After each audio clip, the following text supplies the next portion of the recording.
Hello, America, and to our friends around the world, greetings. The first meme we've got for you comes to you by way of not so jolly England. As you can see, emblazoned into the brick is the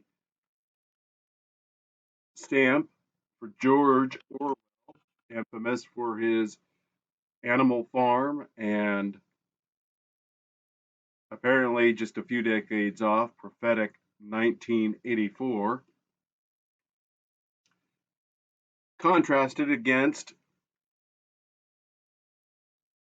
the government's good behavior zone. This area has been designated as a, quote, good behavior zone, end quote. Police officers and PC 50s, I think is what it says there, have additional powers to disperse people under Section 4 of the Anti-Social Behavior Act of 2003. And with all the reports of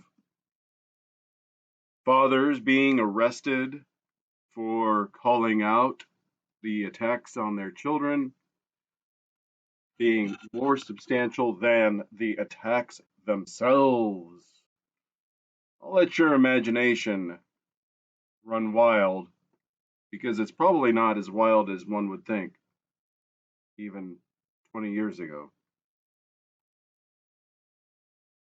The stupendous and amazing rock artist FiveTimesAugust shares a discovery of his grandfather's, if I remember correctly, a newspaper clipping that he had cut out and checkmarked.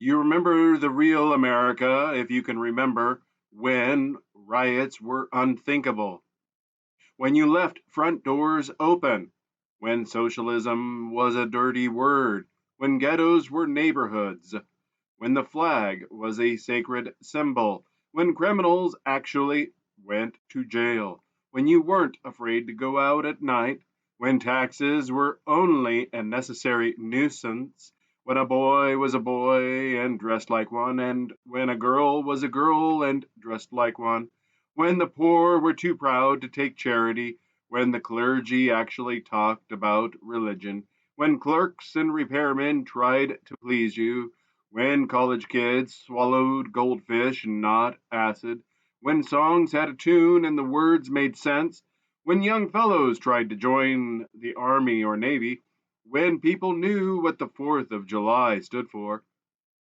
when you never dreamed our country could ever lose, when a Sunday drive was a pleasant trip, not an ordeal, when you bragged about your hometown and home state, when everybody didn't feel entitled to a college education, when people expected less and valued what they had more, when politicians proclaimed their patriotism and meant it, when everybody knew the difference between right and wrong, when things weren't perfect, but you never expected them to be, when you weren't made to feel guilty for enjoying dialect comedy, when our government stood up for Americans anywhere in the world, when you knew that the law would be enforced and your safety protected, when you considered yourself lucky to have a good job and proud to have it, when the law meant justice and you felt a shiver of awe at sight of a policeman, when you weren't embarrassed to say that this is the best country in the world, when America was a land filled with brave, proud, confident, hardworking people. Yes, many of these things have been lost. Some of them were always an illusion. You can chalk that up to growing pains. You can chalk that up to societal upheaval. You can chalk that up to a great awakening, a renaissance. But no matter how you chalk it up, the fact remains Some things were an illusion that never were, and some things have been lost but can be rekindled. This one may not have been on the evening news, and this is one of the reasons why I encourage you to cut your cable.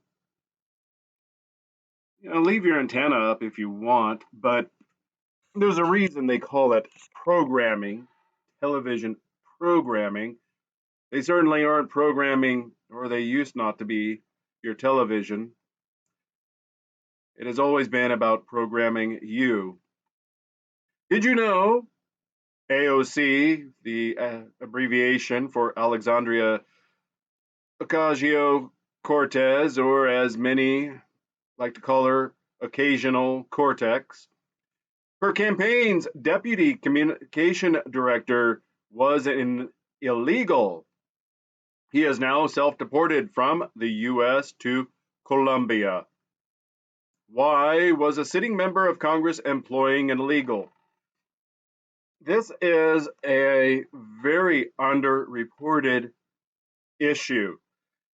Whether or not it's isolated to the Democrats or not, it's only aware, for me, that is, I'm only aware of Democrats doing this. You had Debbie Wasserman Schultz, a representative out of Florida, who was the DNC chair, who is best friends with the Clintons, who had the Pakistani spies steal the House of Representatives laptops. And then you've got the case of the Minnesota representative Ilhan Omar, who, and the other woman who I don't recall her name and whether or not she's from Minnesota or New York, but both of them have stated repeatedly that they are for Somalia, not America. These dual allegiance things have to end. And then I guess, to even further expand upon it, you have Republicans who do the same thing for the greatest ally, and whether or not you believe them to be a greatest ally, I'm not going to make a statement one way or the other. But if you do know of an instance in which they were an ally, please leave it in the comments. But this dual, what's often masked as a dual representation, has to end. If you're going to be an elected or government service to America for Americans, then you need to be for America and for Americans. There's nothing wrong with diplomacy.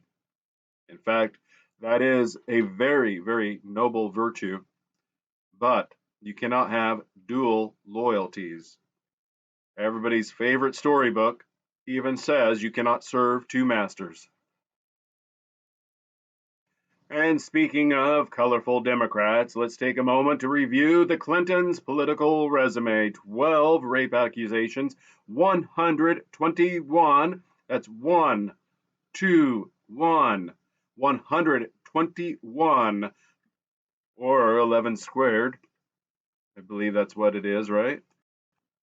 121 mysterious deaths, 57, as in Heinz 57, from their inner circle. How's that for irony? Teresa Heinz Carey, the heiress to the 57 fortune. One dead American ambassador, we all remember that. Rest in peace. 3 Navy SEALs dead. Again, rest in peace. 10 investigations, 1 impeachment, 2 disbarments, 30,000 plus emails deleted to hinder a federal investigation and helped arm and create ISIS by political decisions made as Secretary of State.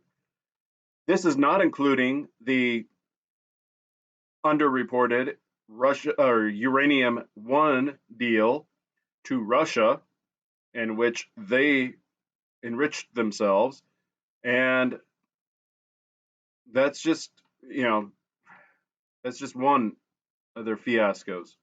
Yuri Bezmenov, former KGB propagandist, defected to the United States of America back in the 70s, 80s. You see, the useful idiots, the leftists who are idealistically believing in the beauty of Soviet, socialist, or communist, or whatever system, when they get disillusioned, they become the worst enemies. That's why my KGB instructors specifically made a point: never bother with leftists. Forget about these political prostitutes. You're leftist in the United States. All these professors and all these beautiful civil rights defenders, they are instrumental in the process of the subversion only to destabilize a nation. When their job is completed, they are not needed anymore. They know too much. Some of them, when they see that Marxist Leninist has come to power, obviously, they get offended. They think that they will come to power. That will never happen, of course. They will be lined up against the wall and ended. And in our current political climate, you can see the escalation to the Summer of Love Part 2 coming about with all of the domestic terrorist attacks occurring. I suspect, based on the information, that there is going to be a much more swift and rapid response, swift, rapid response, and an immediate arrest being made. People will cry foul about rights violations, but one thing that people forget, as that very insightful character on X, Greg, pointed out, Teslas have cameras, lots of them, and so should you. Ted Nugent wants us to never let them forget, and he's not the only one. You got Gene Simmons, you've got Don Lemon, you've got Adam Carolla's former co-host, not Drew Pinsky, but Drew Pinsky's pretty well based. Arnold Schwarzenegger,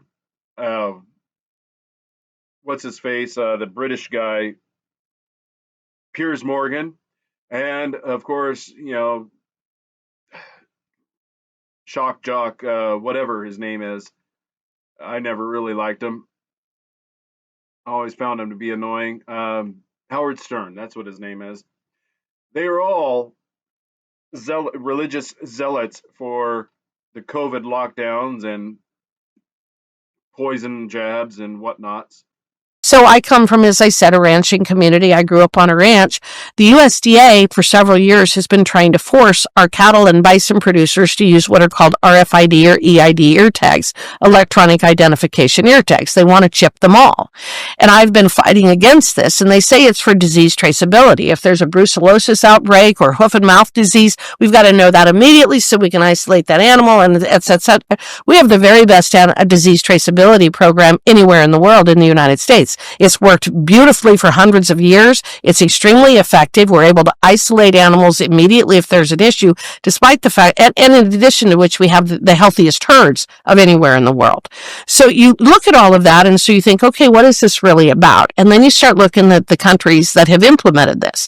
Ireland implemented it in early 2022. By August of 23, they were issuing an order that they had to slaughter 41,000 head of cattle, not because of a disease outbreak, but because of global warming.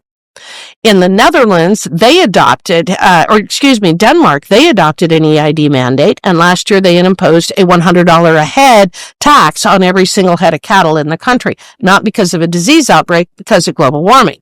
So what you start seeing is how they use this information. This is a $1.2 to $1.9 billion tax on the cattle industry if it's actually implemented 100%.